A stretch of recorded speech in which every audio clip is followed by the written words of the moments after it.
Welcome to the Movie Bears podcast. I'm Brad Harrison. Each week, I'm joined by hunky, hairy, huggable homos who love film to discuss movies and sometimes dish a bit of film news. Jim is already making weird eyes at me. What the fuck, Jim? I don't understand. I'm practicing my Stanley Tucci as what's his name? Caesar Flickerman. Caesar Flickerman from the Hunger Games series. Yeah. Nice, very good. Well, that explains the weird. I didn't get a chance to work that out before the show. So it might be pretty terrible.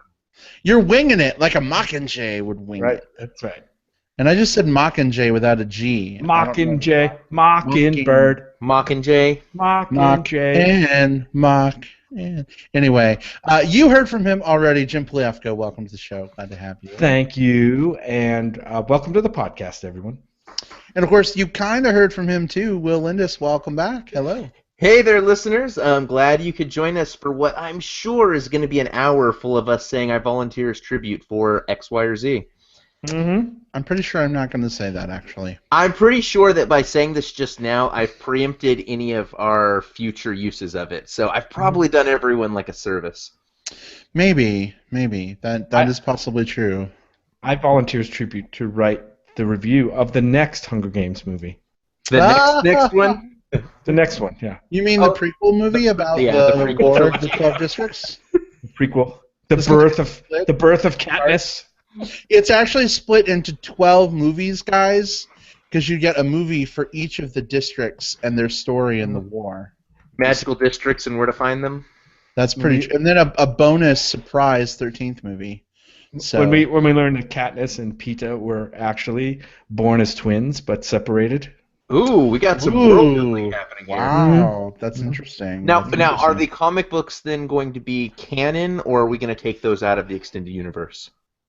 I think we say they're in a parallel. No, they're in a parallel universe that can safely exist with all that good stuff. Anyway, as you can probably elude from our banter, we are reviewing The Hunger Games. I'm sorry, The Hunger Games. That's Mockingjay Part 2. Mockingjay Part 2. Yeah, exactly. It's that time of year where we get a Hunger Games movie. Guys, no more Hunger Games movies unless they do a prequel series. Is that a good thing or a bad thing? I don't know. We'll get to that. But first, we want to talk about a little bit of movie news. What do you think? Are we ready to jump into it? Yeah, let's cover a little movie news. All right. What do we got? All right. Should we put in a space for you to put in our little sound clip, Jim? Sure. Ready? Jim, give us the setup. Here you go. Give us the tagline. The tagline or the actual bumper? No. Just say something like... Oh, okay. Blah, blah, blah, blah, and here we go. We're bringing you some movie news. Bum, bum, bum, bum, bum, bum, bum, bum, bum. Nice. Okay. That was inspired. I love it. Okay. So movie news. Will, it's been a little while since we've done this. What's got you excited lately? I don't know if it's excited as much as interested in the weirdness of the world. This is a weird little film project that, guys, I'm about to talk about a movie that none of us will ever get a chance to see ever in our lifetimes. Here's the setup. So, John Malkovich and Robert Rodriguez were recently tapped for this special film project that was made by Remy Cointreau, the alcohol manufacturer, for their Louis XIII Champagne cognac. And the big deal about this cognac is it takes 100 years to make. That's the thing. It takes a long time to do it right. So the makers of this alcohol said, hey, let's get John Malkovich and Robert Rodriguez and make a film about what they think 100 years from now, 2115 is going to look like. They made this film. They recently had this special event where they put the film that no one has seen in this time capsule vault thing. with a release where it's not going to open for 100 years. So the news is John Malkovich and Robert Rodriguez made a movie that is going to come out. This is a preview. This is a special preview for MBP episode 4000 and whatever. 100 years from now, this film is going to be available. Normally, this is kind of, normally we try to talk about like a movie that's coming out pretty soon or something that's got its jazz, but this news was so fucking weird, I just had to bring it up and discuss it with you. Like, a special movie that no one alive right now is going to ever see. That's weird, especially in an age where, like, we're very much video on demand, we need our movies and we need them now type era, for someone to do this type of movie that is made to kind of, like, to be waited for. I don't know. What do you guys think of this news?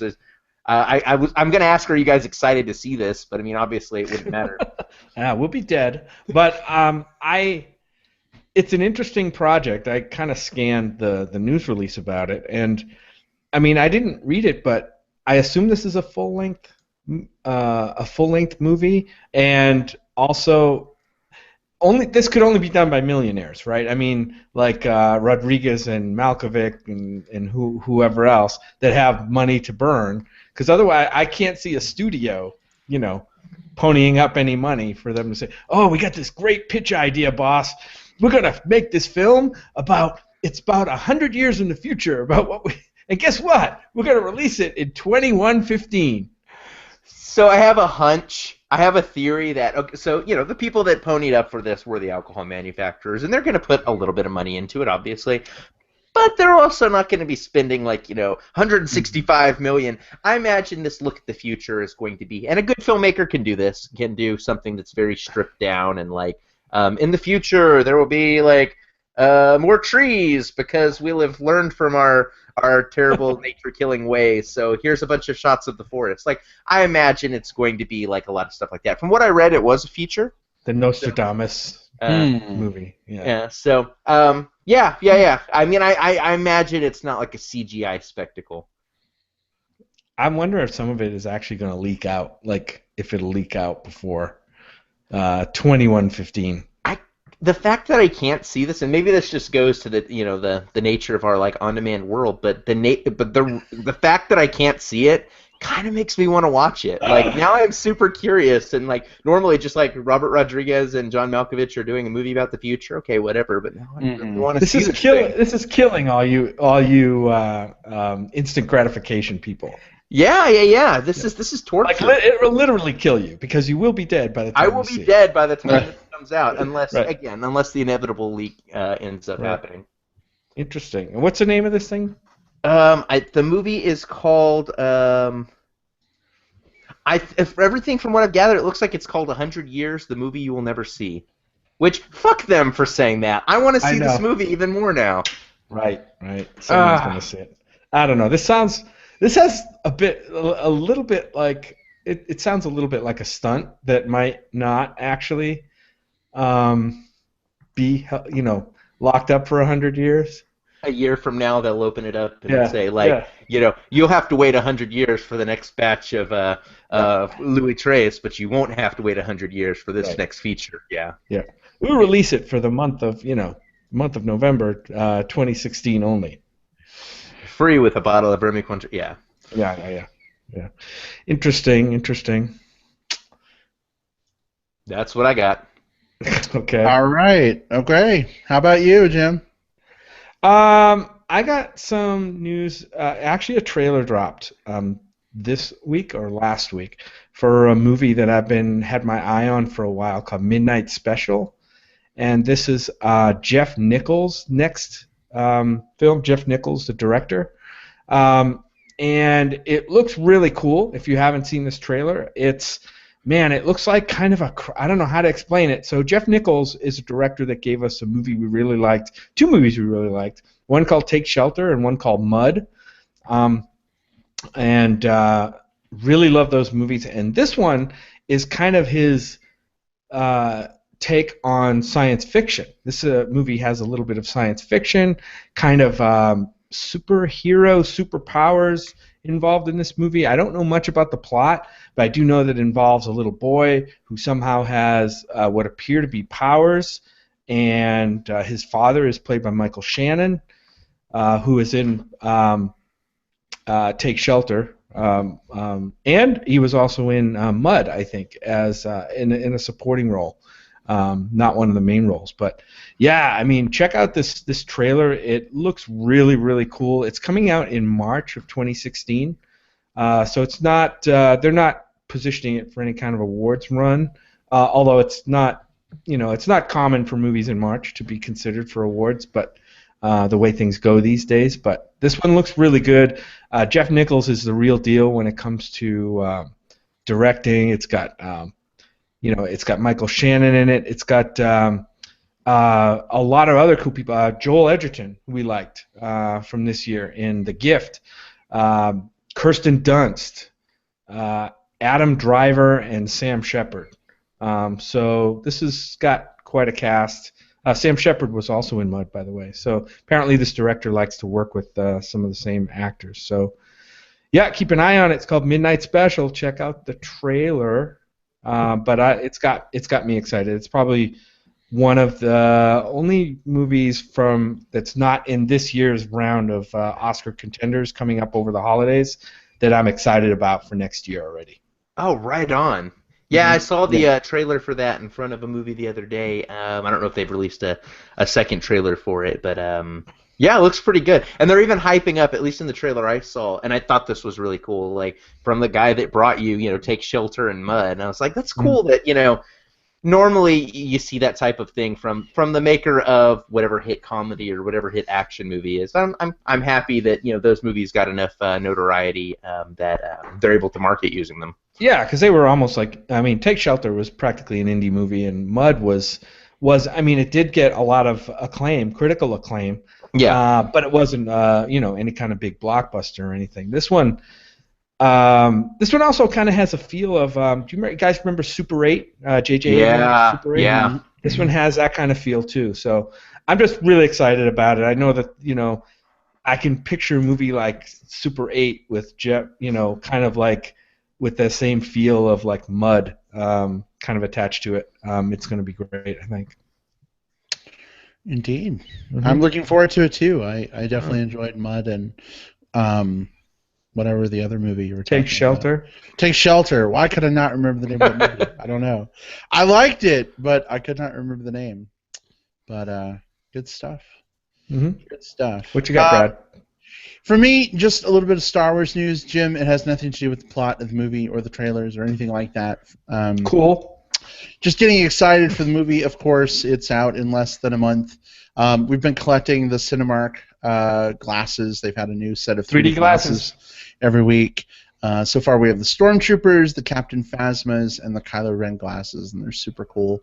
But no, what I really wanted to talk about was recently George Lucas gave a little bit of information in an interview with CBS. And apparently, even though he was all like, no, Disney's going to do their thing, blah, blah, blah, blah, I guess he had some ideas for the new movies that he took to Disney. And I guess Disney totally shot him down. It was like, thanks, George.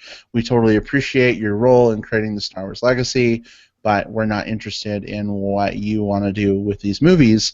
We actually have our own stories that we want to tell, which is why we gave you $4 billion to go away. And he equates the whole thing with Disney as a bad breakup. And he's like, first rule of a bad breakup, no phone calls. So no do-overs, no go-backs. So that's kind of interesting because, the impression that I had kind of had was that, he was done with Star Wars. He was fading into the Force, if you will, and but it sounds like maybe he still wanted more of an active role than was initially sort of thought. What do you think about this, Will? You're snickering. It sounds like he hit up Disney for a Star Wars booty call, like one of those, like, I know we're on the rocks, baby, but come on, just one more time, just come on over tonight, we'll just hang out as friends, some Netflix. We don't have to go all the way, just a little hint. Yeah. This doesn't mean anything. No, it's funny to me just because of the bad breakup analogy, like the immediate jokes that you think of, like that one, or like the inevitable Taylor Swift song about the experience or whatever. But all things considered, it makes sense. Lucas is a guy who I think a lot of people pin the failures of the prequel trilogy on Lucas, and of course, as the director and the helmsman, of them, certainly any score, and I guess would be directed towards him. I don't know. I think that the guy is probably a better idea man than he is a director itself, and so I'm not like. Yeah, get away from my Star Wars, Lucas. You're full of shit. Which there's a lot of people who are like that. There are a lot of people who I've heard just telling Lucas to fuck off. I'm not in that camp, but at the same time, good for Disney for kind of sticking with their convictions and saying, no, we got this. We have an idea and we're going to stick to it. This doesn't make me any more or any less excited to see Star Wars. I got my tickets booked. I'm already ready to go. But it is just some kind of interesting news, especially as it gets so close to release. Just kind of hearing all of these kind of inner working things. Yeah, it's interesting to know if we don't know what the ideas he brought forth were for this next series of movies or the next movie or whatever it was that he brought to Disney and said, hey, take a look. But if they were total batshit crazy nuts, like bad, or if they were really good, I could totally see a situation, maybe, and you guys tell me if I'm crazy, that he had some decent ideas that could be folded into the script or whatever, and they just didn't want any appearance of or remnants of the George Lucas Star Wars on their new thing, because I've overheard a lot of negative stuff about the George. I love the George Lucas Star Wars. At least the first movie and the first set of movies, right? The 4, 5, and 6 episodes. I kind of those are awesome. So I don't have the same kind of hatred that some fans have, and I know what he's done to those movies in re-releases and special editions and all that stuff. None of which really matters to me. I've seen them. The originals. I like them. So I don't know. I wonder if there was some studio executives kind of feeling the pulse of the fan base out there, might have a popular opinion of, hey, we don't want anything to do with George Lucas in our Star Wars anymore because of some of the stuff that they hated about whether it's the prequel series or special editions and all that stuff. So, like I said, we don't know, but I could totally see a situation where they may have said, hey, George, we just don't, that we've got our own thing going on, but really it was more of a kind of political kind of image saving kind of thing. Yeah. Yeah. This is a guy who there was not recently, but like South Park did an episode about how George Lucas raped their childhood, and that was like the whole storyline because of the Crystal Skull Indiana Jones. A lot of people kind of equate Lucas more so for like that and the prequel trilogy than any of his other work. So there is a certain, I guess, within the general fandom, there's a stink associated to Lucas, and I'm sure Disney is just kind of like, we're just gonna cut ties here. We're gonna do our own thing. That guy was nowhere near our studios. That guy was nowhere near our script. Like us for what we are, guys. Lucas was not here at all. Which is, I think that's probably them kind of being ahead of things. Like, I think it's easy for fandom to kind of hate something in advance, didn't care for the end product, but I do think that the Teenage Mutant Ninja Turtles, because Michael Bay was attached, automatically had a lot of stink from it. And I think that's the same thing would happen here. If there was a lot of Lucas involvement, I think people would start to churn and start going like, oh God, and here we go again, before even seeing the movie. So and I like a good redemption or underdog story. So something by Lucas that comes along that could be good, I would be behind it. I would be open to it at least. But then again, Disney trying to protect their bottom line. Do I really think that if George Lucas's name was somewhere attached to this in some way, shape, or form, that the fan base would not want to see this J.J. Abrams movie? No, not in the least. I don't I don't really believe it would have made any kind of dent in the bottom line. But I don't Not know. in the first movie's bottom line, but if a movie has enough, like, kind of enough attached to it, it might affect any of their future plans. I mean, they're building a universe where they've gone on record saying, like, as long as people keep seeing these, we're going to want to turn one of these out, like, every year. I don't know how optimistic that is, but they want to turn this into more than just, like, a 3-movie trilogy. They want to churn out a bunch of these. And if this first movie does not, like, people are going to see it. People are going to watch this movie. But, like, if the reviews coming out of it, like, if fans and critics are saying, yeah, Jesus, why did we get so excited for that? It's going to seriously dampen their future prospects. They'll still make some, but they're really relying on this film, like, being a success, not only financially, but also, like, for the future success of the series. Mm-hmm. Yeah, I saw that. I also saw that this movie, this next movie, has already cashed in $50 million in advance ticket sales. Wow, that's crazy. That's way more than a lot of movies this year even dreamed of making. Yeah, right. You know what I mean? So, and that's just advance ticket sales. It's like, can I get some of that money? Yeah, exactly. It's like, no, Jim, you can't. That's crazy. So, the movie's gonna sell. It's already sold. It's gonna do way more. It's gonna probably do at least 10 times more than that advance ticket sale. So. Good deal. Because a lot of people don't buy tickets in advance. They just don't. Not like us crazies. Yeah. Right. Well, I mean, I'm not buying that far in advance. I'll buy ahead to, like, what's showing this coming Thursday, but, like, shit, like, that's well over a year in advance. That's a lot. That's a lot, guys. Like, seriously. Wow. Mm-hmm. Yep. That is indeed a lot. But anyway, all right. Cool. Well, that's all I got. That's all we got, I think. Right. So yeah, I think we have a movie to review. What do you think? We do have a movie to review. I think we do. We're gonna review the fuck out of this movie. I love your passion. All right. Well, then here we go. Let's see. We're gonna talk about it, spoiler free first. So, if you live on another planet and have no idea what The Hunger Games is all about and you haven't seen this movie yet, we'll protect your virginal innocence. The virginal innocence of the children whose blood died in the Hunger Games arena, Brad. Right. Like them. Their innocence. Yeah, that's what I was going for. Totally. Yeah. Innocence of the 12 districts.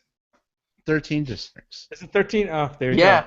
And that's not a spoiler because that was previous movie. Yeah. I that. That was the previous movie. Yeah. That might have changed my. Yeah.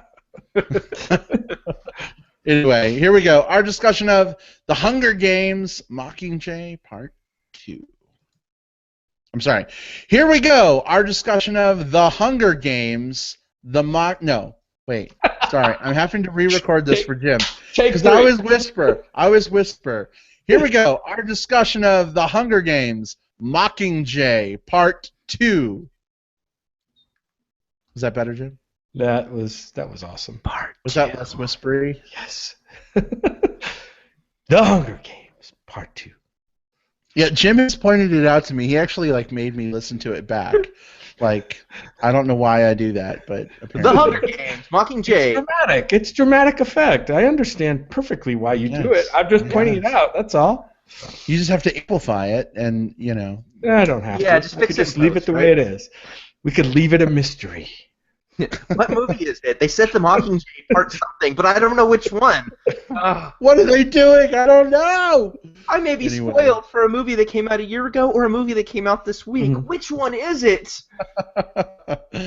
Anyway, Jim, why don't you kick us off? Sure. So I'm in order to kick this off, I'm just gonna read the plot synopsis from IMDb. But please give me the character's name again. I cannot remember that dude. Caesar Flickerman. Caesar Flickerman. I'll try my best, Caesar Flickerman. As the War of Panem escalates to the destruction of other districts nearby the capital, Katniss Everdeen, the reluctant leader of the rebellion, must bring together an army against President Snow while she holds while all she holds dear hangs in the balance. That was awesome. Well Ladies and done, well gentlemen, done. Jim Pugliafico, the boy on fire. Yeah. Well done, Jim. So yeah, Cat- so we've got this movie is the fourth and final, at least as much as we know today, movie in the Hunger Games series. We can't call it a trilogy because we've got 4 movies. We can call it a quadripack, right? Or a quadrology. I don't know what do you call it, but anyway. Quadrilogy? Yeah. So we talked a lot when we reviewed the Hunger Games Mockingjay Part 1 about the split. This movie represents part of the final book. The book series was 3 books, if I'm right. Brad, correct me if I'm wrong. There were 3 books. There were 3 books, Mockingjay being the last one. The studio and producers decided to split the last book into 2 parts. We talked about how that probably didn't work to the betterment of the Hunger Games Mockingjay Part 1 movie when we reviewed that, was it a year ago now? It was almost exactly a year ago. Wow, crazy. So here we have Part 2, and I gotta say that our complaints against the first movie pretty much hold up all the way through for this part as well. I pretty much didn't like very much anything about this movie, to be honest. Let me see. It just seemed a lot of times like it was running in place. And we'll get into spoilers. We won't spoil you in this part of the review. But the ending or the climax, I did not read the books. Brad did, and I'm not sure if Will may have read them also. I don't know if he did or not. I did, yeah. Yeah.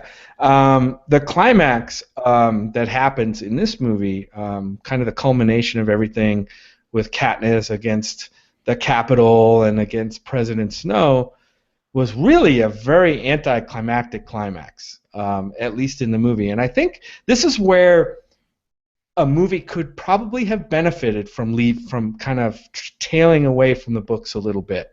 And I'm surprised if they did. I want to hear from you guys, book readers, if they did, how closely they stuck to the books. Because if, as I suspect, if the answer is they stuck closely to the books, my feeling is this movie would have benefited tremendously, probably by veering away a little bit, story-wise. I just thought the story was kind of a mess, very watered down, mostly because of the 2-part decision to break this into 2 movies. If they had put the 2 movies together into one 2-hour movie, you might have had a pretty good movie there. And as it was, we got 5 hours worth of movie for one book, and I got to say that it's astonishing, and it's astonishing to me how little use of some of the characters that have been around in this series for a long time that this movie makes in 5 hours now in the last book. You got characters like Woody Harrelson's character, and guys, you guys can please help me with the names, but Haymitch. Yeah, Haymitch, right, Abernathy, who does show up in both movies, but he's a non-factor. Jennifer Lawrence, obviously, I mean, I think she does what she can with the role and with the character that they've formed, but there really isn't much to do, and the plot doesn't allow her to do much, unfortunately. We did see Philip Seymour Hoffman show up here posthumously, so apparently they either filmed a lot of additional scenes with him in it, used some kind of a double or some kind of video effect, or a combination of all of that to create a character in this movie. It's kind of astounding to me how, and I know this movie's going to probably be super successful, but just not a very good movie for me. It's tough for me to be put into a position to say skip this movie, but because I'm sure if you're 3/4 of the way through, you know, a movie franchise, you're probably not going to give up on the last movie unless you're really pissed off. But yeah, I found this movie just kind of boring, lacking in a lot of ways. I was really kind of hopeful that this part would kind of nail it because the previous movie was slow, but this one I thought was mostly in the same camp and pretty slow and forgettable, and it's a skip it for me. But like I said, I'm sure that's going to fall on deaf ears because people who have invested this much are probably going to see it anyway. So, but I would say you probably don't have to rush to the theater unless you're really itching to see how this thing ends. Yeah, what'd you guys think? You know, for me, as a book reader, I can answer that question that you posed earlier, Jim, without really giving spoilers. I don't think. I think they followed the book beats fairly closely. I mean, it's been about a year since I did my last read through of the books, but I really can't think of anything major that they left out or necessarily changed. And you know, as someone who has kind of enjoyed the movies, actually, that's both good and bad. I liked seeing what I read sort of translated into the film. I liked seeing how it was visualized, how that matched up with sort of what I had in mind. But also, in a way, too, you know, it creates, obviously, a lot of predictability, right? Because I've read the source material. I know the plot beats. I know what's coming. And I do think it would have been cool to kind of do something sort of different. But that's a weird, like, you know, wire that you walk, like the guy, you know, from Philippe Petit. Philippe Petit, right? Between trying to please fans of the original source material and fans of these movies, and, you know, I wouldn't want to be in that position. I think it's a difficult one. So, overall, this movie for me, I mean, for what it is, a young adult, you know, post-apocalypse, whatever genre film, I thought it was fine. I mean, I enjoyed it. I think that you know, Mockingjay Part 1 probably gets 75% of the setup out of the way to give this movie sort of room to run with a lot of the action plot beats that happen in this part of the story. I think the problem is that Part 1 really suffered because it was all talky, and this movie really suffers because it's action, action, action. But unless you saw the last movie, like right before you went into this one, to kind of re-put it into that context again, I think you find yourself scratching your head a lot. Like, wait, who's this person again? Why is Marjorie from Game of Thrones walking around with a shaved head? Like, what's going on? I don't know. You know what I mean? So I think that that splitting the last movie into two was a mistake. I think this movie suffers for it. I think the last movie suffers for it. I think you easily could have gotten the beats that you needed and you know, made a 2.5 hour long movie and been fine. I mean, this movie's passable for me. I enjoyed it. I like the visual stuff. I still think that probably the first Hunger Games movie is my favorite one of the bunch. But I was satisfied at the conclusion, I guess. So, you know, it was fine for me. Will, what about you? Yeah, so I'm kind of with you in that this is very, very similar to the book. But I also have a shaky recollection because I read the series around the time the first movie came out and haven't gone back and reread them. So a lot of my memory of what happened is based on however long ago that was. So, but I recall it being fairly close. I remember seeing these plot beats. I kind of liked it. Did not love it, but I kind of liked it. This movie has some glaring problems, but it also gets a few key things right. I agree that this probably should not have been the third story should not have been split into two movies for the exact same reasons, Brad, you just hit on. The first movie is Part 1 is all exposition and setup, maybe not all exposition, but all setup, leading to all of the cool stuff that happens in this movie. You could easily condense that down into one movie, or if you're going to insist on doing the split, there is a better place, I think, to have done that. This movie itself is, if you really divide it up into three parts, The first part carries over a lot of that exposition from the previous film, and it felt a little needless. I wish, honestly, that you had crammed that into the first movie, chopped that down into whatever way to make it fit within the 2.5 hours, and this film started right at the beginning of Act 2. And let that Act 2 and Act 3 spout and breathe. We'll talk about what that is in spoilers, but it's basically like when the action starts happening. I wish the movie had started with that. I would have been okay with less character development and more just like get to the bang, get to the boom here, because we've had 4 films to do the character development at this point. What we need now is payoff and climax. That middle act, I think, is brilliantly paced. I think that second act, if you were just to look at that by itself, stands up against anything else in the rest of the series. I agree the first Hunger Games movie, the one from a few years ago, was the strongest overall completely. Weird thing about this movie is I've been kind of thinking about it like Goldilocks and the Three Bears, fitting, being our show. The first act is... the pacing is way too plodding. The middle, the pacing is just right. And then the third act, where you have all of the resolution, the pacing is weirdly, after all of this padding and stuff like that, it's too brisk, it's too patient, it's too breakneck. And I think that having read the book, I understand the subtext of what is happening. I questioned walking out of it if someone who had only seen it on screen, if they were going to be kind of understand some of the characters' motivations without having that. And then that's a problem. That's a problem. I shouldn't have to have the book as a reference to fully understand or fully get kind of who's doing what at any given time. All that aside, I liked this better than Mockingjay Part 1. I didn't, I think that there's a lot to offer here. Again, that middle act is really cool.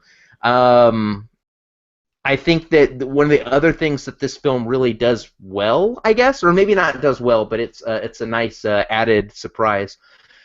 Because you get a lot of the adult characters out of the way, like you see less of Woody Harrelson, less of Julianne Moore and Elizabeth Banks and Philip Seymour Hoffman, because a lot of those characters are out of the way, you get to see the kid characters, and by that I mean, I guess, the young adult characters, as fitting the genre, like Jennifer Lawrence and Josh Hutcherson, get a little bit more time to develop than we've seen in the last couple. Like, I felt, even despite some of the plot things that happen, again, we'll talk about them, I think this is the movie that has the most chemistry amongst the young leads. And I think maybe it's because of some of the things instead of in spite of them, but I liked that. I liked that we got to see Katniss emoting a little bit more. I think we got to see Jennifer Lawrence showing some of that range that she's well known for. So yeah, this is not a perfect movie. This is not a drop what you're doing right now and rush out and see it. But if you've liked the other ones, yeah, you should go see this one. And honestly, again, I kind of enjoyed it. I enjoyed it enough where, like, if you were to say to me, like, hey, I'm going to go see this in theaters, I wouldn't try to stop you. Yeah, I mean, it's perfectly passable, maybe C+, B-, and that's certainly worth $10 for me. Yeah, and that's kind of where I'm at too. Well, I'm thinking, probably more so like B- for me. And again, I'm really stacking it up against other like YA movies and not something like Room, which we also saw this weekend, which is fucking amazing. You know what I mean? Like apples and hard blood oranges, because.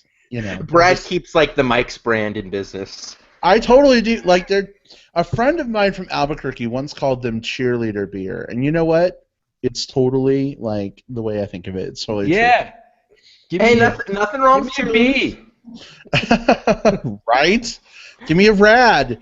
Anyway, but yeah, I mean, I'm right there. It's definitely a recommend for me. If you've been watching the other movies, I can't imagine you would like skip this one and wait for rental. But it's one of those things where it's like you do kind of come to the realization that, like, hey, this is the last movie. Like, this has been a part of our lives the last 4 years. Are you guys feeling any like voidness now that we no longer have these movies coming? No. I'm not glad it's over, but it's one of those things where I think things need to end when it's time for them to end. So it's I didn't want them to draw it out any further because that would just dilute it, if that makes sense. Like, Right. I'm not like glad it's over from a fuck these movies perspective. Or like it's finished, and I'm glad that it has. And I think about it like kind of like looking back at the series as a whole, and even the last two movies, which maybe haven't been as strong. I would still put any of these movies against any of the other young adult series movies. The Divergent movies, The Giver. Haven't seen The Maze Runner, so I'll just take you guys' word on it that it's shit. I would put it up against anything else in the series. I think that, or anything else in the genre. I think that these movies are certainly the reason a lot of those other films exist or were greenlit to begin with. And so, yeah, and I think they're the gold standard for a reason. Yeah, well, I would agree that a lot of those other franchises are kind of also rans to this one, mainly because they're trying to emulate the same thing. But in my case, it doesn't necessarily mean they are the best. Certainly, in the case of Maze Runner and The Giver, yeah, those movies were not good at all. I'd probably watch another Hunger Games movie before I watch those. But I'm kind of digging the Divergent series a little bit better than the end, especially the way the Hunger Games ended. Not just the ending. I mean, the way it kind of fizzled out in this this whole Mockingjay thing. There were no Hunger Games in the Hunger Games second half, the last 5 hours. They tried to say there was. Well, they tried to say there was, but there was. And be careful of spoilers. I might disagree with you when we get to spoilers. Yeah, I totally disagree. Okay, all right. Well, yeah, I mean, we'll have to discuss that in spoilers. But I gotta say, I mean, the emotional beats that this movie went for did not get them at all. Now, maybe you guys got more of a sense of the character developments from the book than from the movie, but I have to say that let's just say the main relationship in this movie with the main character did not work for me at all throughout the movie, and I was several times I'm like, what the fuck is happening here? And we'll get that into we'll talk about those in spoilers. And there's another main relationship that the main character has that was supposed to be is supposed to give us one of the more intense emotional moments in the movie. Did not get that at all. So I don't know why. I'm trying to figure out why, because I think the first and second movie that was building for me, but then the momentum just totally got taken away. I think some of those characters, what they do in the story with some of those characters, the character relationships, just doesn't really sell it in a way that brings it back around to have an emotional resonance for me. Did it for you guys? Did you guys feel that? Did you guys, feel the things that you think the movie was trying to make us feel? Yeah, I mean, I wasn't like, this isn't the type of movie where it's like, oh man, it's dusty in here, like, I'm bawling type thing. This isn't Room. But, yeah, that was different. In terms of getting the chemistry between the characters, especially and I'll keep the names out of it, but the romantic chemistry, I would say that this is the film of the four in the series where I felt it the most. And I think it was because the characters have been building up to it, and I think we got to see them interact a little bit more in ways that weren't just like someone shooting at us. Although there was a lot of that. I did buy that, and I then again, and it's hard to like not do this, but I compare it to like the rest of the genre. It is I'm very comfortable with raising my hand and saying I think it is the most as of this film the most believable of the young adult movie protagonist relationships. Romances, yeah. Because I think about all the ones I mentioned before, and those were all the characters are supposed to fall in love. This one, I get why they got there. But when they all suck, I mean, this is maybe the best one for you of all of them, because I think they're all, I don't know, I just think they're, and again, maybe there's more depth in the book that kind of hooks you into that. I'm not thinking about. They didn't show it on the screen. But I did see it on the screen. Like the only thing Yeah. that I'm talking about in terms of like where I think the book did a better job of explaining it would be the wrap up at the end, why the character makes a kind of a major decision that she makes there at the end. I think that the movie didn't do as good a job of Yeah. explaining. But the chemistry between the characters, I mean, we've had 10 hours with these characters on screen now. I think they've had time to give it to us, and I think they've done it in a way that is young adult relationships tend to be a little bit more maudlin, and there's a little bit of that here, but it's a lot more of the Bella trying to choose between two guys and making that the core of her being. Here you've got the It's ancillary. yeah, it is. It is, and by design. That the idea is that this is a character who is not defined by her relationships. She develops them, but this is a character that's more defined by her bluntness and the fact that her bluntness is then weaponized by others. I think that's the core of this character. The relationships aren't as important. So I don't look at this like the same way I would look at like a romance. Like I recently watched the movie Brooklyn, which has some great romances in it. I wouldn't compare it to that because it's not the same genre of movie and it's not going for the same thing. But I think what we were supposed to have, the action star with in this case the boy on the arm. I think they did enough for me to say, check the box, I'm good. Yeah, and I, Jim, you mentioned the Divergent series, which I also really like. I mean, if you compare like the Katniss Peeta or the Katniss Gale relationship to like the Triss / 4 relationship, right? Like spoilers for Divergent, but Triss is all like, oh my gosh, he's so hot, and oh, I want to be with him, and blah blah blah blah blah. And, Katniss isn't like, oh my gosh, I really want to be with Gale. She's not like, oh my gosh, I really want to be with Peeta. They're kind of products of her environments. Like Gale is her hunting partner. He's kind of the product of being in District 12 and needing an ally. Peeta is now kind of the product of going through the Hunger Games with him and having this experience. And yes, he threw some bread to her and was kind. But she's not like, through the whole series, like, oh my gosh, oh, I love them both. No. Who's it going to be? What do I do? Don't get me wrong. I never compared the relationship, the main romantic relationship in this movie to any of the other young adult movies because I think they're all poorly drawn, and this one's just another one to me that's poorly drawn and didn't grab me at all the way I think the movie wanted it to. Right. Unfortunately, so. I'm just saying it didn't work for me in this movie, and you're right. It doesn't work for me in the Divergent series, or anyway. Right. That's not why I like those movies better than this movie. Sure, no, and I don't think that's what I was saying or what Will was saying. It's just, when you ask about the emotional beats, right? Did they work for us or for me? And I say that they did.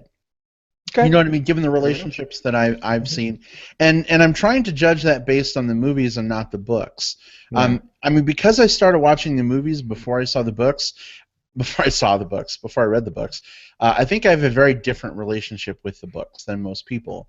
Because when I read through the books, it was Jennifer Lawrence. You know what I mean? Yeah. You know what I'm saying? So it was like bonus material as opposed to the movies being.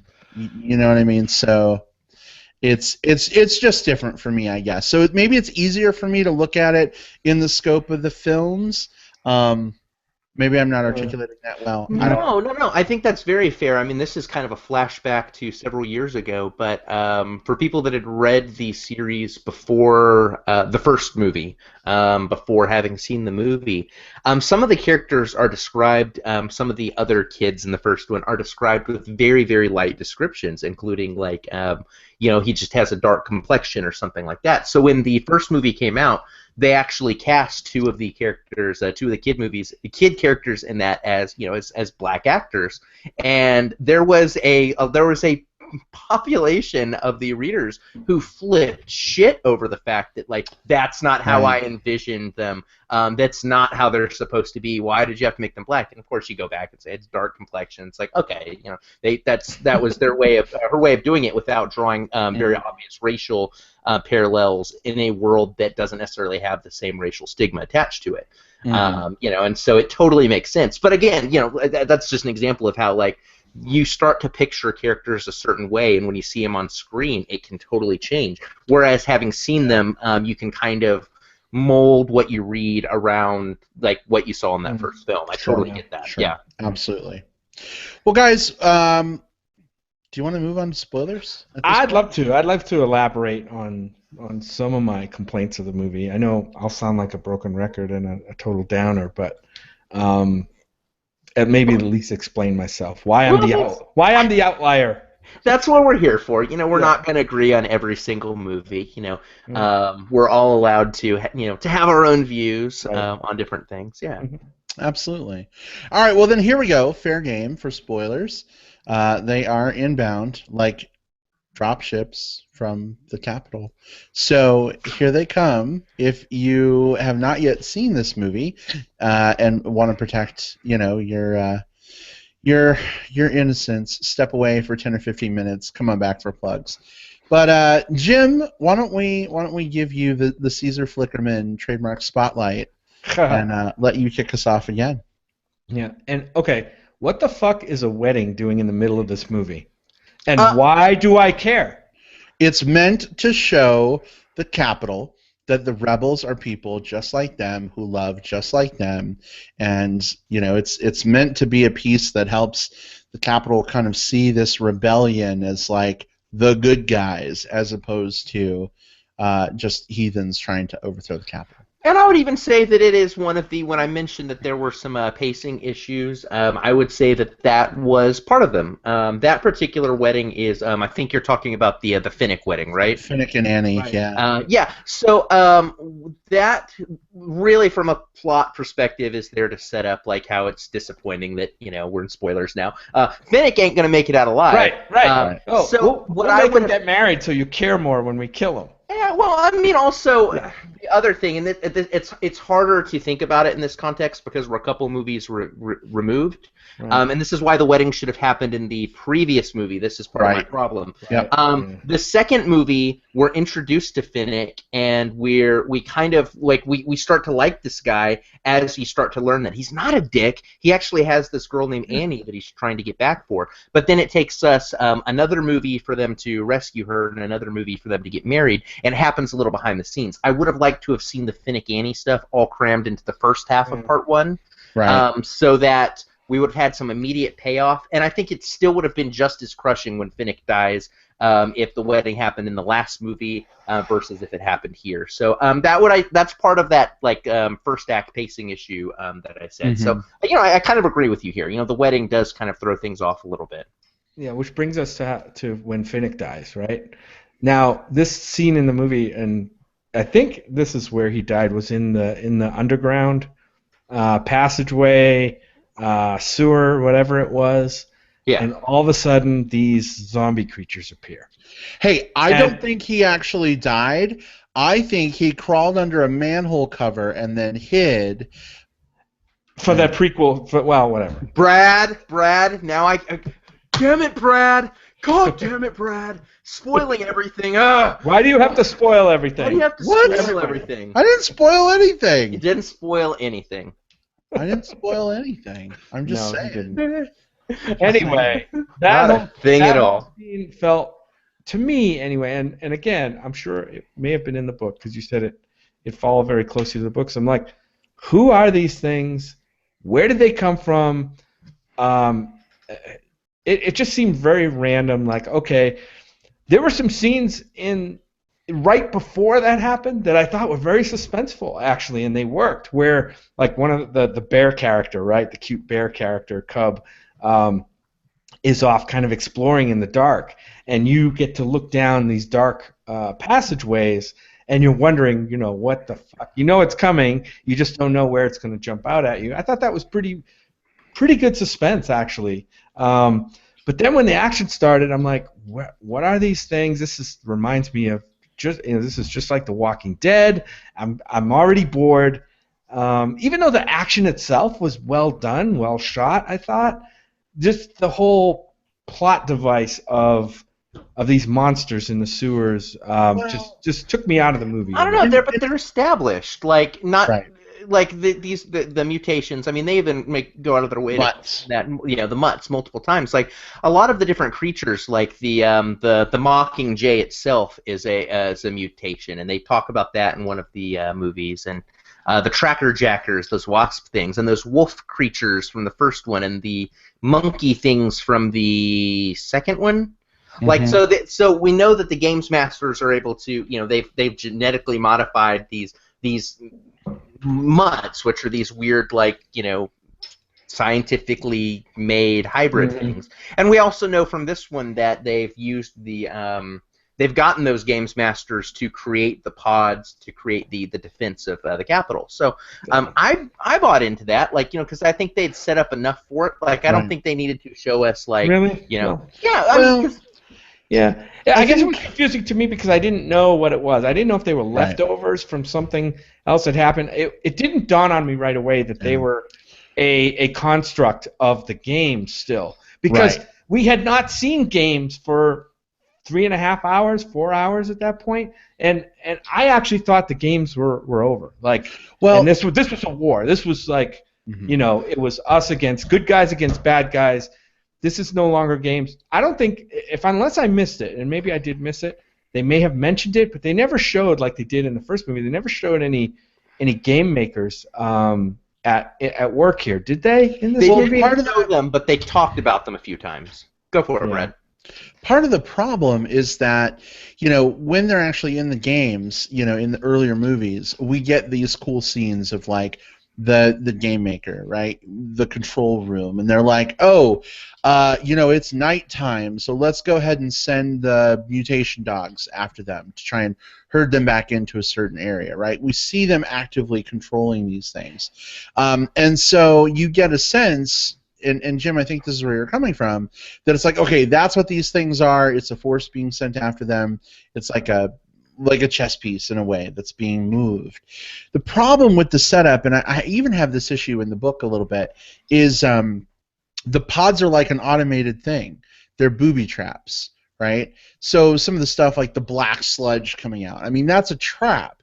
But with these things, at least in the books, if I'm remembering correctly, we had a scene where, like, they find out, like, Snow finds out that they're in the sewers or whatever, and he's talking to, like, the guy that's the head of this stuff, and he's like, what can we do? And the guy's like, oh man, let's go ahead and send in the mutations, like, they're sewer dwellers, they'll get them, right?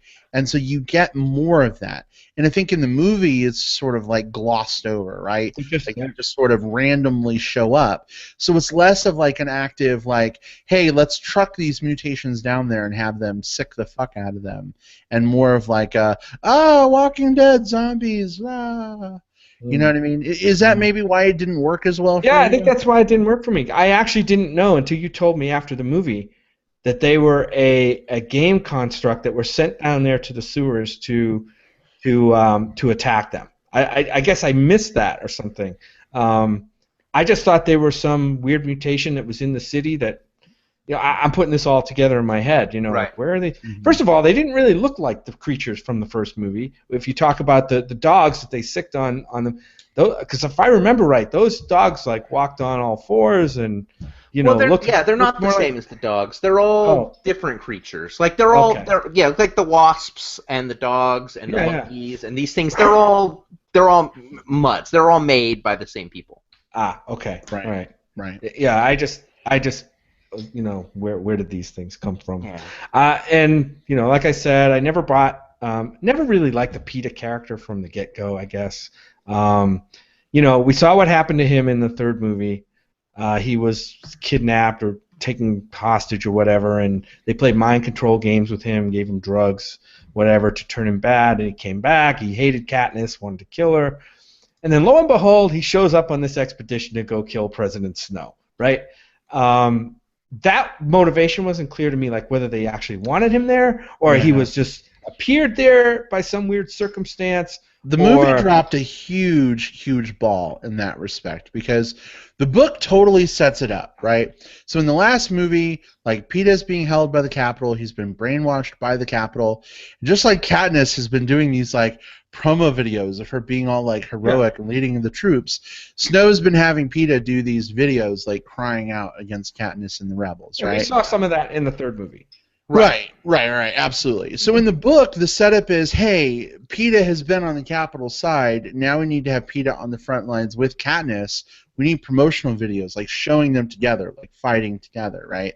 And in the movie, PETA just sort of shows up, right? And Shaved Head Marjorie from Game of Thrones is all like, oh, well, let's get some shots of you guys together, and here's a gun, but look, the clip is empty, so we can't shoot you guys. And that was all the explanation that you got. It really didn't give you anything else more than that, right? It was kind of a tune out for a second and you miss it line. You miss that motivation. And I think they could have done a stronger job of explaining that. Yeah, and then there was a scene. I think it was right during the sludge part when it was the sewage that was chasing him like through the city, the things filling up. And there was a point where now we got this guy. He's kind of rogue. He's and I think he tries to kill one of the dudes, right? Doesn't he try to kill one of the other dudes that's on the expedition at one point? You're talking about PETA? Yeah. Right. Doesn't he like go with his gun and try to kill? Like, why didn't they put a bullet in him right then and there? Like, that was odd to me. Like, wait a minute, I thought this guy was getting better, and he, I don't know. I mean, we already knew that he was sick and he was mind controlled. Why did they have to throw that implausible thing in there, like where he would try to kill one of them, and they wouldn't even think, do anything about it? Well, I mean, I think that there's a few reasons why. First of all, I get why they put him in there. It was another way of us showing Coin is reckless. Like, she cared more about like kind of getting this whole positive PR. That's a huge part of these last two movies is Coin and Plutarch trying to do the let's spin things our way since Snow is spinning things his way, so let's put PETA there, which was a bad call. She should not have done that. In the midst of everything itself, you've got why didn't anyone shoot him in the process? The thing is when things were happening, like they were in the middle of like running away whenever that happened. So it'd be like they're running away, and it's a lot harder to like shoot someone in the face when they're like, yeah, holy shit, I snapped back there, as opposed to in the midst of it. Like I don't, Right. Like they didn't have an opportunity to shoot him in the middle of the oil thing because they're all fucking running from the oil. They didn't have to shoot him in the middle of the fighting the mutts down in the sewer, which I didn't get a chance to say this earlier, but best zombie scene I've seen in a movie in the last year. That is definitely a shots fired at World War Z, and I'm okay taking those shots. Right. I thought that scene was probably the standout of the movie for me. That was extremely brilliantly shot and choreographed. Yeah, I said that. It was a good action scene. And I want to see, like, that was like, that holy shit, like that was one of those scenes. But yeah, I mean, I think that's the complexity of the characters in this. Like, it's really easy to shoot someone who's bad. Like, I am actively against you and bad. It is a lot harder to shoot someone who is a friend and ally of yours who's been mind controlled and is also contrite about it immediately thereafter. And they deal with that. Like, they're trying to deal with, like, okay, what do we do with this PETA guy? I mean, I bought it. I bought it well enough. I mean, this is it's an implausible storyline, but it's also like, it's a sci-fi dystopian future. Like, the whole thing is implausible. So, like, you roll with it a little bit. Yeah. One thing I want to talk about before we look to wrap up here, we talk about these YA films and YA books and how they all kind of follow a certain formula, right? Like the specialist of the specials is the one to save the day or whatever. I have been waiting to talk to you guys about this for a long time because I feel like the way this series ends sort of subverts that formula. The Rebels didn't win because the specialist of the special girls really did anything. Right. They won because they have a fucking paramilitary force that like took out the opposition, right? Not only that, but she isn't like this sterling hero at the end. I mean, she fucking assassinated the president of the Rebels, right? She didn't do what no heroic like tipping the scales back in the favor of good. So I wanted to ask, like, what do you guys think about Katniss's actions at the wrap-up of this? I think they're very fitting with the character. And I think that that's part of what I think makes Katniss a character that I enjoy. I think this is a character who was put into a role that she never wanted to be in. She obviously didn't, I guess I take that back. She did volunteer as tribute for the first Hunger Games, so she did ask to go in. But I mean, she didn't ask to be this like. She went in because like I'm either gonna die or I'm gonna kill. She's very blunt. She's very single-minded about things. She gets turned into this like PR political weapon by both the Capitol and by the rebels. That's not her strong suit. She's asked to do these things that she's not very good at. The one thing she is good at is kind of like just taking the bull by the horns and doing her own thing with kind of her own moral compass. And she does get to do that to save the day here at the end, but it's not in the heroic siege of the Capitol. It's in getting rid of a new threat before it becomes a threat. The assassination on Coin is she recognizes that Coin's going to be the next Snow, and she takes her out before she can do that. And her vote to do the next Hunger Games, and this is the thing I think that the book did a better job of explaining than the movie did. She and Haymitch both vote for the Hunger Games to continue there at the end, right? Like that's under Coin. Yeah, under Coin, and they don't do that because they actually want the Hunger Games to continue. They do it because Katniss wants to be able to assassinate Coin, and Haymitch understands that. And I understood that, but I kept thinking like. Was that knowing enough for most audiences to pick up on it? And it sounds like Jim did. So maybe my concern is maybe a little unwarranted. I don't know, but but I like Katniss as a character. And I do think she does subvert the trope a little bit by instead of being special, she's just blunt and direct and just kind of I think it does subvert the trope. Yeah, that was her mic drop moment. Although I don't know if the movie wanted that to be kind of a oh fuck moment, like oh no she didn't moment, because I mean it was fairly obvious going in that the whole scene was set up that she was going to do what she did, which was assassinate Coin instead of Snow, who apparently I guess he was dying from something already, so I guess nothing happened to him at the end. He got torn apart by the people. Yeah, that's right. He saw the crowd descend on him. Yeah, he got. But can we talk real quick before we about the actual ending of the movie? Which one? There were 4. The golden light and the babies, and the couple in the idyllic world of wherever you mean their mysterious Asian baby? Yes, that one. Not that though. That's not what I want to talk about. I actually expected like that scene to be. I thought they were going to subvert that scene by having PETA like do one of his like all of a sudden I'm the bad guy again, and something was going to come over and take them all out, or something bad was going to happen at the end.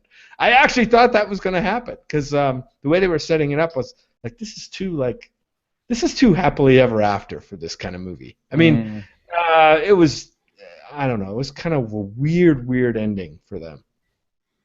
The Asian baby aside, which I don't know where they got it, but maybe they adopted. They could have adopted. Maybe. Somebody else in the district. Yeah, there were a lot of things that worked really good, like really well in the ending, like kind of the establishing like who the new president's going to be and all of that. Like I think that worked out really well for me. The ending was a little saccharine. I didn't dislike it. It's not like the highlight of the movie for me. It's one of those things where it's just like, okay, whatever, it's fine. They get a happy ending. Like it didn't bother me, but it also wasn't like like gut wrenching or like heavy hitting. It just was. I think we had tonal. I'm sorry. Go ahead, Brad. No, go ahead. No, you go. No, you go. You think? It was just tonally out of place. Tonally, out of place for the movie. Like almost laughable at the end. Well, and I think again, hard tightrope to walk. Hard high wire or whatever, because things end on such a dour fucking note, right? And actually, Will, you mentioned like this isn't the kind of movie to make you like dusty-eyed. Actually, that moment where Katniss like walks back to the Victor's village and walks in the house, and Buttercup the cat is like waiting for her. and she's like breaking down with this cat who she's fucking hated for 4 goddamn movies. Yeah. Like she has this breakdown with this. I did get a little teary-eyed at that. I'm okay, admitting that. But for me, I'm like, oh my god, like, is this where this movie is going to end? Like, it's such a down note. And I feel like the reason they went for what they did was they just felt there was a need to put a happy little upswing at the end. And the book kind of does something similar. Yeah. Although I don't think the book really makes it as glowy, There's no sunset. visuals to the book, so it's more just like Yeah. the situation without the trick of Right. Right. yeah.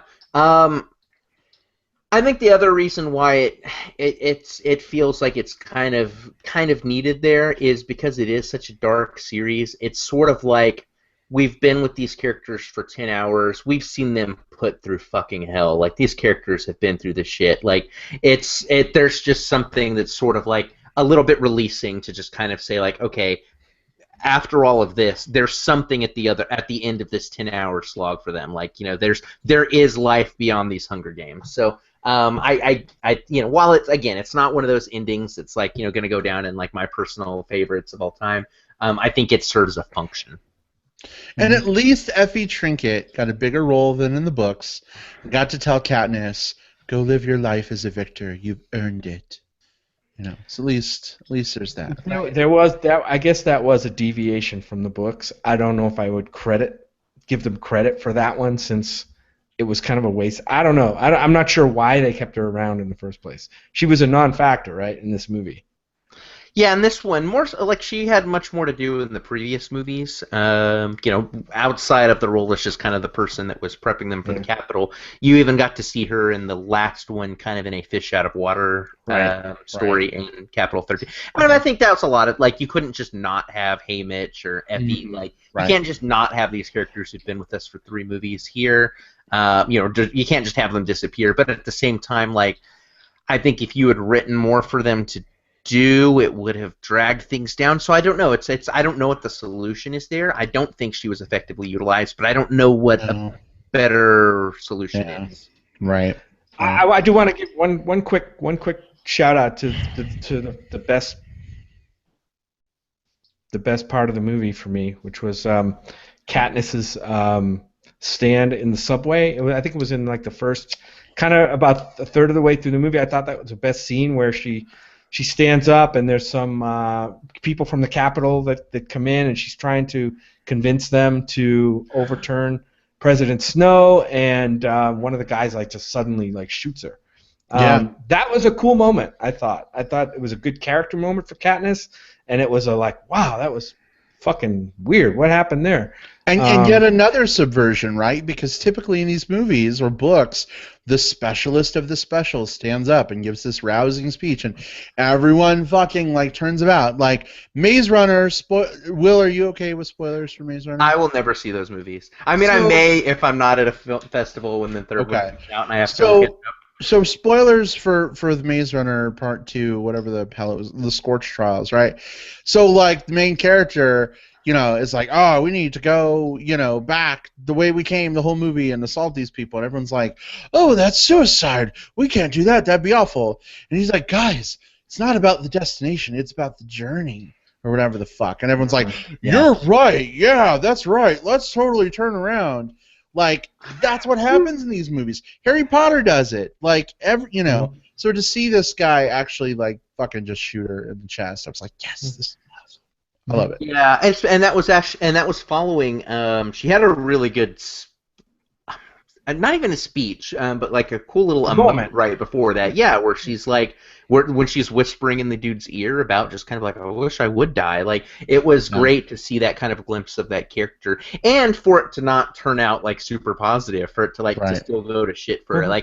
I think that's what's what I guess still salvages Katniss so much for me as a character, is that she's not always well-intentioned. At times she's very, very selfish. At times she is very heroic. And things don't always go her way. A lot of things really go sour for her and she has to get bailed out. I think that makes her for me, a very balanced hero.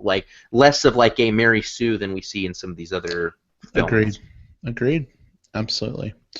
Well, guys, how about we move on to some plugs? Are we good to go? Yeah, let's plug it up. Jim, are you ready for some plugs? I'm ready. All right. So we'll do some abbreviated plugs since we're running long in the Movie Bears podcast tooth. I just want to give a quick shout out to another movie we saw this weekend called Room, starring Brie Larson. I'm so glad we got a chance to see this film. Thank you to the Loft Cinema for bringing it to Tucson in an avenue where we could enjoy it. Man, I can't say enough good things about this movie. It had some pacing issues for me, but definitely has cracked my top 10. The more I think about this movie, just the more in love I am with it. And oh my God, Brie Larson, man, she is amazing. Like, I want to see every fucking thing she's in at this point because she just continues to astound me. And child actors, I usually cannot stand fucking kids, but the kid in Room, like, I just want to adopt that kid and like do wonderful things for him his whole life. I mean, he's amazing. He's going to be troubled. I'm sure. I'm sure he will I be. think you got a tough road to I'm hoe sure there, he will be. Daddy. But you know what? It's so funny because, like, typically in movies like this where you have these kids, you know, I want to fucking strangle them and I want, like, the bad guy to kill them. But in this movie, I actually rooted for this kid. So that's kind of a departure for me. What a That's a brilliant tough one. child actor. I hope they don't cast him next in a terrible remake of Annie. Oh, Jesus, right. Anyway, Room, if you have it in your area, go see it. It's worth your time.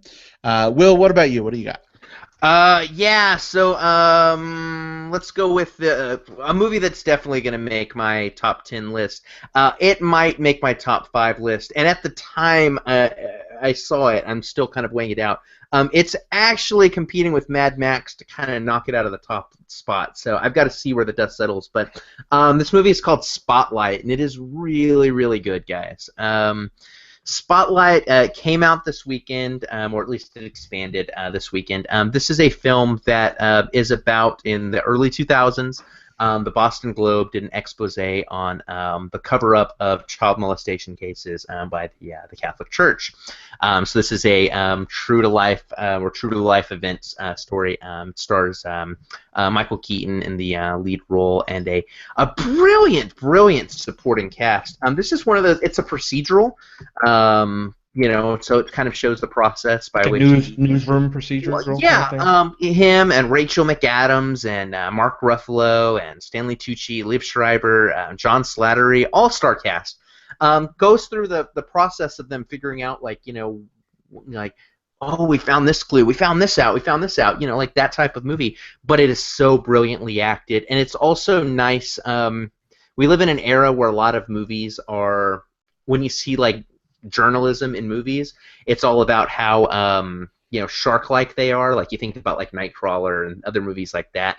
It's nice to see a movie that shows journalism as like, these guys work really hard to uncover the truth. Like, it doesn't seem like that's a subversion, but when you think about it compared to other movies, like, it totally is. Spotlight's a brilliant movie. I'm singing its praises. It is definitely at the top of my list, and you should 100% go see it. Yeah, it's definitely on our list too, Will. I'm glad you plugged that one because it did go wide. I noticed. I was just looking at the movie listing. So, yeah. Man, there's a lot of movies that are going wide this week. That one, Brooklyn, also opens up here this week. So there's a lot. The movie Trumbo, that one with Bryan Cranston, that's getting some buzz. So there's a lot. Creed, which we'll probably be talking about next week once we sort that out. And a Pixar movie that I've been looking forward to, The Good Dinosaur, opens this week. So it's a crazy week. So I'm glad I got a little bit of time off. We have a little bit of time off. Maybe see some movies this week. But good. Yeah. What I'm going to plug though is a movie from a few years ago called, it's actually from 2002, more than a few years ago, 13 years ago now, wow, called Far From Heaven. And this is a Todd Haynes directed and written movie. Todd Haynes has a movie coming out at the end of this year that's getting a tremendous amount of critical buzz called Carol. I think we've seen a trailer, at least one trailer for it. Another trailer for that has dropped, and it's supposed to be a great relationship type movie. set in, I don't know what it's set in. I don't know much about Carol yet because it's not open. But Far From Heaven is a movie set in 1950s Connecticut, kind of like around the Mad Men era, and it's very stylized, super bright colors. The story, and I don't want to spoil anything, but it's about the relationship between this husband and wife and the troubles that they have. I can't really say I can't really say too much. Brad, you saw some of it, but I really loved it. I am so looking forward to Carol. I think this guy Todd Haynes does really good relationship movies. This movie stars Julianne Moore as the wife, Dennis Quaid as the husband. You guys know Viola Davis. She's in it. And then the guy from the Allstate commercials. His name is Dennis Haysbert. Dennis right? Haysbert, right? He's in it, and he plays actually one of the main characters in this movie. And the problem is, every time he opens his mouth and says a line, all I can think about, you're in good hands with Allstate. But he's a really good actor too, and it's unfortunate. I hope Allstate's paying him well, because I'd like to see him in more movies to kind of shake that pitchman persona that he's got, or stigma that he's got. But this movie is really good. Seek it out. It's on. I think it's on. I'm not sure if it's on Netflix, but I know it's on iTunes. It's called Far From Heaven. Definitely worth checking out. Awesome. Well, I believe that wraps us for this week. What is next week, guys? Heart of the Sea? So both Creed and The Good Dinosaur come out on Thanksgiving. Nah, So I don't think we should talk probably about not going to do either of those. Nah. So I'll find something obscure and indie for us to Let's review. do some. Yeah, let's totally do something that. But we still have to do Back to the Future 3. That's true. Oh my gosh. Maybe Are we should saving do- that for our third anniversary? I don't know. No, we're gonna have a lot to talk about with Star Wars. Man, we got some movies. I mean, there's a lot to pick from for next week. How about this? How about people send us messages on Facebook and tell us what they would like to see us review of the movies that are opening going wide this week? Send us what movie you'd like for us to review. But if you send us like a shirtless picture of yourself holding up the name of the movie you want us to see, it's going to count double. Even better. Even better. You have an advantage in the next Pandering. Send those to brad@moviebearspodcast.com. No, but I mean, right now it's looking like probably Creed and The Good Dinosaur for next week. Yeah, maybe a double feature. Yeah, I think it makes sense. And plus, if you guys have time to see a couple of movies, I'm going to be able to see both. Yeah. So, yeah. Sounds like a plan. Yeah. All right, everybody. Well, we will catch you all next time. For those of you who are here in the United States, happy Thanksgiving. For those of you who aren't, eat some turkey anyway, because it's freedom. And we'll see you all next week. Take care. Bye. Goodbye. Bye. Be thankful.